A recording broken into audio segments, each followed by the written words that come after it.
Hi guys, welcome back to my channel. Today I am here to discuss on different topic than previous one. Now I am sharing some of the important health tips for mental health during COVID-19 lockdown. फेरि पनि नमस्ते सबैजनालाई। आज म यहाँ लकडाउनको time पिरियडमा के कस्तो हेल्दी हेबिट्सहरू फलो गर्न सकिन्छ भन्ने बारेमा छलफल गर्न गइरहेको छु। Staying indoors all the time can be really stressful. Yeah, it is very difficult for us as we are not habitual for that. Here are some of the factors that are creating stressful event in this time period. Prolonged isolation in this time is not only the problem. लामो समयसम्म चाहिँ हामीले घरमा बसिरहँदा चाहिँ कुनै पनि कामहरुमा involve नभइकिन बसिरहँदा चाहिँ हामीलाई यसले चाहिँ दिमाग, शरीर र हाम्रो मुडलाई नकारात्मक रूपमा असर पारेको हुन्छ। यति मात्र नभइकिन break in normal previous routine हामीले अब पालना गर्दै आइरहेको पहिलेदेखि पालना गर्दै आइरहेको रुटिनमा पनि यो टाइम पिरियडले गर्दाखेरि इफेक्ट गरिरहेको छ। जस्तै अब एज अ स्टुडेन्ट हो भने चाहिँ पहिला कलेज स्कुल जाने, असाइनमेन्ट कम्प्लिट गर्ने, अब पोस्टिङ हो भने पोस्टिङ जाने गरिन्थ्यो भने अहिले चाहिँ यो टोटली डिफरेन्ट भएको छ। यो समयमा चाहिँ हामीले अब कलेज जान पाइरहेको छैनौं हैन, अनि त्यसपछि पोस्टिङहरु भइरहेको छैन, यस्तै अरु कामहरु गर्न सकिरहेको छैनौं। टोटली ब्रेक भएर आएको छ पहिलाको रुटिनमा। त्यसैले यो टाइम पिरियडलाई चाहिँ हामीले कुप गर्न नसकेर हाम्रो माइन्डलाई चाहिँ अरु कामहरुमा इन्भल्भ गराउन नसकेर पनि स्ट्रेस क्रिएट भइरहेको छ। Another one is unpredictability and uncertainty. अब यसमा पनि कति लकडाउन हुन्छ हैन, पेन्डेमिक आउँछ, लकडाउन हुन्छ भनेर कसैले पनि प्रेडिक्ट गरेको थिएन। यो अचानक भएको सिचुएसन हो। यसले गर्दा पनि मानिसहरुमा चाहिँ स्ट्रेस क्रिएट भइरहेको छ। And another one is uncertainty. Uncertainty भनेको अब जस्तै लकडाउन यति टाइम पिरियडसम्म हुन्छ र पेन्डेमिक यति टाइम पिरियड पछि जान्छ भनेर कुनै पनि सर्टेनिटी छैन। त्यसले गर्दा पनि हामीमा प्रब्लमहरु उत्पन्न भइरहेको छ। Social distancing is also creating a stressful condition. Fear of getting infected. अब बाहिर गयो भने चाहिँ संक्रमित हुने चान्सेस बढी हुन्छ। त्यसैले सबै मानिसहरु चाहिँ घरमा भित्र बस्न बाध्य भइरहेको हुनुहुन्छ। त्यसले गर्दा पनि हामीमा थुप्रै समस्याहरु देखिएको छ। अब मानसिक समस्याहरु देखिन सक्छ।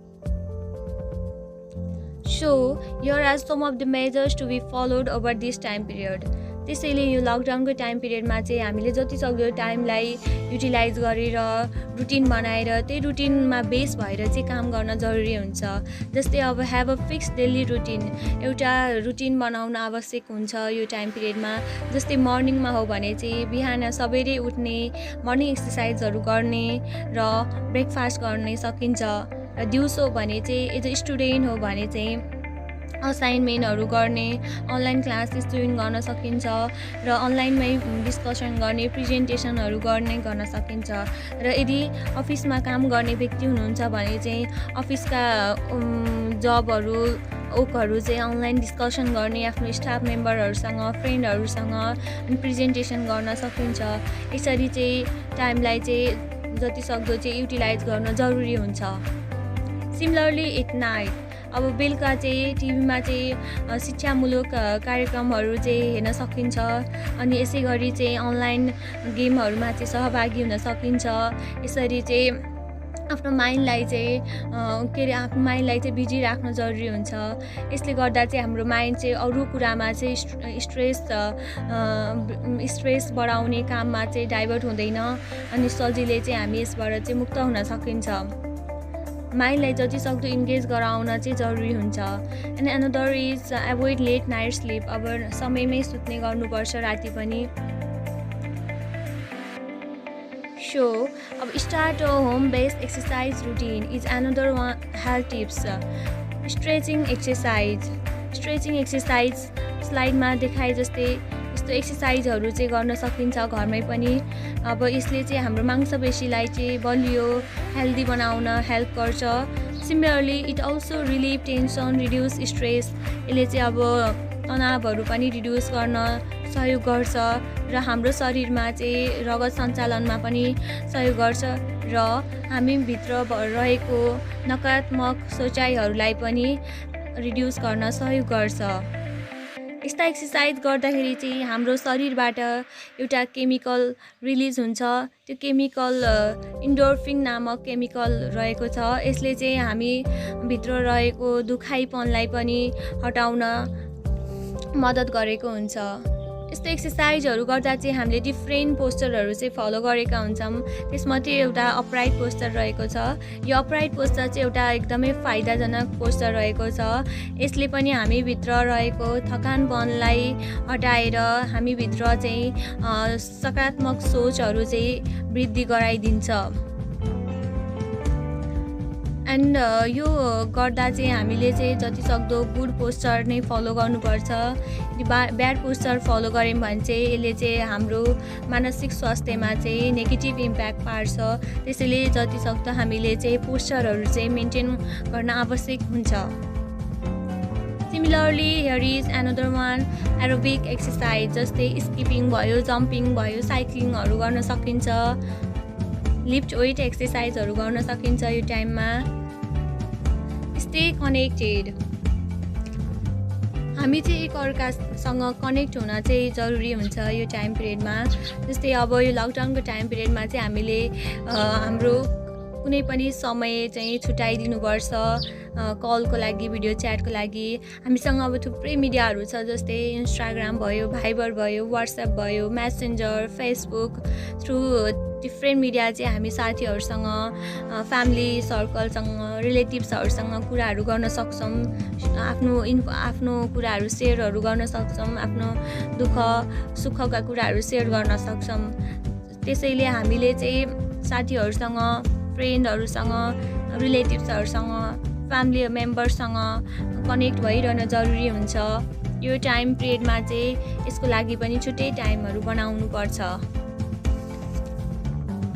लर्न समथिङ न्यू, यो लकडाउन पिरियडलाई चाहिँ हामीले एउटा प्रोडक्टिभ टाइम पिरियडको रूपमा पनि लिन सक्छौँ। हामीले यही समयमा चाहिँ आफूभित्र रहेको क्षमतालाई उपभोग गरेर बाहिर ल्याउन सकिन्छ। जतिसक्दो कुनै न कुनै आफूलाई रुचि भएको विषयमा छिरेर चाहिँ आफ्नो वृद्धि विकास गर्न सकिन्छ। जस्तै अब कसैलाई म्युजिकल इन्स्ट्रुमेन्टमा रुचि छ भने चाहिँ उहाँहरूले चाहिँ अब म्युजिकल इन्स्ट्रुमेन्ट कसरी युज गर्ने, कसरी चाहिँ त्यसलाई ह्यान्डल गर्ने भने चाहिँ हेर्न सक्नुहुन्छ। डिफ्रेन्ट ट्युटोरियल भिडियोहरूबाट सिक्न सक्नुहुन्छ। र कसैलाई स्केच आर्टहरूमा चाहिँ इन्ट्रेस्ट छ भने उहाँहरूले पनि आर्ट स्केचहरू प्र्याक्टिस गर्न सक्नुहुन्छ। यसरी हामीले आफूलाई बिजी राख्न जरुरी हुन्छ। टु सम एक्सटेन्ट यसले पनि हेल्प गर्छ स्ट्रेस कम गर्नको लागि।